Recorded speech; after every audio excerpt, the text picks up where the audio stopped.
नमस्कार। आज हम एक काफी संवेदनशील मुद्दे पर बात कर रहे हैं। असम में हाल ही में जो मुस्लिम परिवारों की बेदखली हुई है, उस पर एक विस्तृत लेख हमें मिला है। जी। और इस लेख के जरिए हम कोशिश करेंगे कि इस जटिल मुद्दे के अलग-अलग पहलुओं को समझें। सरकारी दावे हैं, मानवाधिकार की चिंताएं हैं, राजनीति भी है। और जमीनी हकीकत भी, बिल्कुल।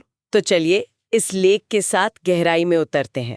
तो सबसे पहले लेख ये साफ करता है कि ये जो कार्रवाई हुई है, ये असम के कई जिलों में हुई है। हाँ। खासकर धुबरी, बारपेटा और गोलपारा जैसे इलाके। यहाँ मतलब बड़े पैमाने पर घरों को तोड़ा गया है। जी हाँ। और लेख इस बात पर जोर देता है कि निशाना मुख्य रूप से बंगाली भाषी मुस्लिम परिवार बने हैं। और ये वो लोग हैं जो मतलब कई पीढ़ियों से वहां रह रहे थे। अच्छा। आंकड़ा भी काफी बड़ा है। लेख कहता है कि लगभग 4,400 से ज्यादा घर इनको ध्वस्त किया गया है। तो ये कोई छोटी घटना तो नहीं है। 3,400 घर, ये तो बहुत बड़ा आंकड़ा है। अच्छा, सरकार का पक्ष क्या है इस पर? लेख क्या कहता है? हाँ, तो सरकार का पक्ष जैसा लेख बताता है वो सीधा है। उनका कहना है कि ये लोग अवैध कब्जाधारी थे और जिस जमीन पर ये रह रहे थे वो राज्य की संपत्ति है, तो उसे खाली कराना जरूरी था। ये उनका स्टैंड है। ठीक है, राज्य संपत्ति, अवैध कब्जाधारी, लेकिन यहीं पर शायद विवाद शुरू होता है। बिल्कुल बिल्कुल, यहीं से मामला आप कह सकते हैं पेचीदा हो जाता है। लेख में मानवाधिकार संगठनों का जिक्र है। हाँ। उनके हवाले से कहा गया है कि वो इसे सिर्फ अतिक्रमण हटाने की कार्रवाई नहीं मान रहे हैं।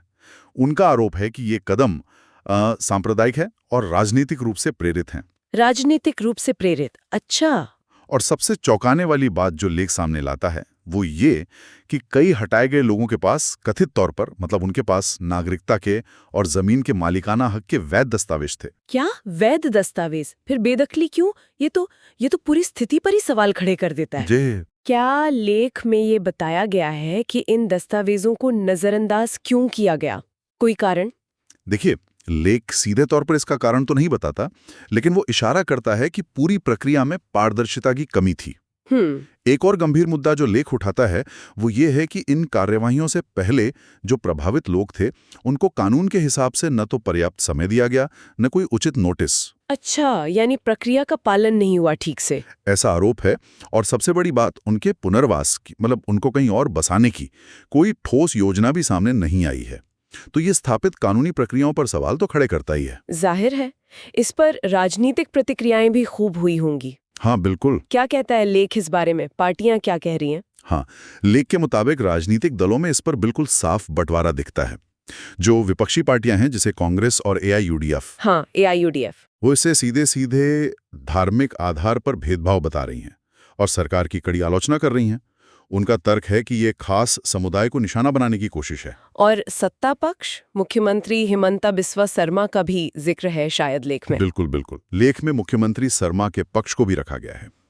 उनका लगातार यही कहना है कि ये कार्रवाई सख्ती से गैर कानूनी कब्जों के खिलाफ है। अच्छा। और इसका किसी धर्म या समुदाय से कोई लेना देना नहीं है।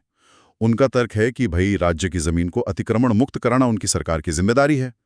तो आप देखिए, दो बिल्कुल विपरीत पक्ष हैं यहाँ पर। इस पूरी घटना को समझने के लिए शायद इसका जो ऐतिहासिक संदर्भ है उसे भी देखना जरूरी है। लेख में इसका जिक्र है। निश्चित रूप से बहुत जरूरी है। लेख हमें याद दिलाता है कि असम में ये एक लंबा इतिहास रहा है। बाहरी या विदेशी माने जाने वाले लोगों, खासकर बंगाली भाषी मुस्लिमों के प्रति एक सामाजिक और राजनीतिक तनाव हमेशा से रहा है। हाँ, ये तो सुनते आए हैं। जी, ये मुद्दा असम की राजनीति का एक बहुत ही संवेदनशील हिस्सा है। हमने हाल में एनआरसी यानी नेशनल रजिस्टर ऑफ सिटीजन्स और सीएए और सीए यानी सिटीजनशिप अमेंडमेंट एक्ट के टाइम पर भी इस तनाव को काफी बढ़ते हुए देखा था। ये उसी पृष्ठभूमि में देखा जा सकता है। अच्छा, क्या लेख में इसे किसी और नजरिए से भी देखा गया है? मेरा मतलब है, क्या कोई तात्कालिक राजनीतिक कनेक्शन भी हो सकता है इसका? हाँ, ये एक दिलचस्प पहलू है जिस पर लेख इशारा करता है। कुछ राजनीतिक विश्लेषकों के हवाले से कहा गया है कि इस तरह की कार्रवाइयों का जो समय है वो महत्वपूर्ण हो सकता है। मतलब ये कि इसे 2026 में राज्य विधानसभा चुनाव होने वाले हैं। हाँ, हाँ। तो उससे पहले मतदाताओं का ध्रुवीकरण करने की एक संभावित कोशिश के तौर पर भी देखा जा रहा है। लेकिन हाँ, ये साफ करना जरूरी है कि ये केवल एक विश्लेषण है, कोई स्थापित तथ्य नहीं। समझ गया। और जमीनी हकीकत क्या बताई गई है लेख में? मतलब जब ये कार्रवाई हुई और उसके बाद लोगों की स्थिति कैसी है? लेख जो ज़मीनी हकीकत बयान करता है वो काफ़ी चिंताजनक है। उसमें बताया गया है कि जब ये घर तोड़े जा रहे थे तो भारी पुलिस बल की तैनाती थी, जेसीबी मशीनें इस्तेमाल हुईं और कुछ जगहों पर स्थानीय लोगों ने विरोध भी किया, ऐसी खबरें भी आईं। लेकिन सबसे दुखद पहलू ये है कि हजारों परिवार, जिनमें बच्चे हैं, महिलाएं हैं, वो अचानक बिना किसी छत के रह गए, बेघर हो गए हैं।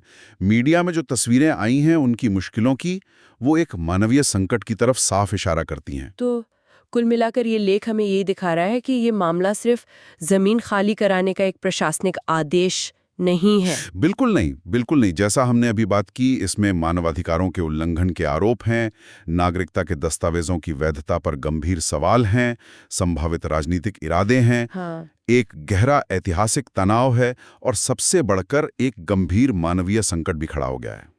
ये बहुत सारे पहलू एक साथ जुड़े हुए हैं इसमें। ये एक बहुस्तरीय मुद्दा है। वाकई ये पूरी स्थिति इस पर सोचने को मजबूर करती है कि भाई ऐसे संवेदनशील मामलों में राज्य की कार्रवाई और जो लोग दशकों से, शायद पीढ़ियों से रह रहे हैं, उनके अधिकार और फिर नागरिकता की पुष्टि, इन सब के बीच संतुलन बनाना कितना मुश्किल है और इसके मानवीय परिणाम कितने गहरे हो सकते हैं, खासकर जब असर पूरे के पूरे समुदायों पर पड़ता है।